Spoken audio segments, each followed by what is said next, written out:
naman ta sa binomial distribution. So next is chapter 4, discrete probability distribution.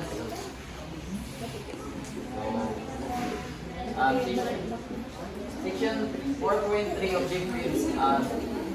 First is how to find probabilities using the geometric distribution, and second is how to find probabilities using the Poisson distribution. The geometric distribution. Many actions in life are repeated until a success occurs. For instance, you might have to send an email several times before it is successfully sent. A situation such as this can be represented by a geometric distribution. And a geometric distribution is a discrete probability distribution of a random variable x that satisfies these conditions. First is a trial is repeated until a success occurs. So then second is the repeated trials are independent of each other.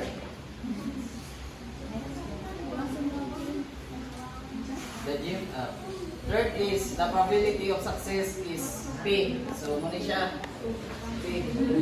And is the same for each trial. And fourth is the random variable x represent the number of the trial. So in which the first success occurs. The probability that the first success will occur on trial number x is muna siyang formula.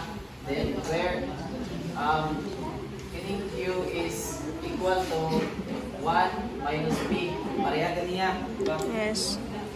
The failure. Success of In other failure. words, with the first success occurs on the third trial, the outcome Is is FF. Dua ka failure. Discuss man kaniya kung F ay kaning FFS. fail or success. So the outcome is tulo ra siya is fail, and success. And the probability is muna siya P times 3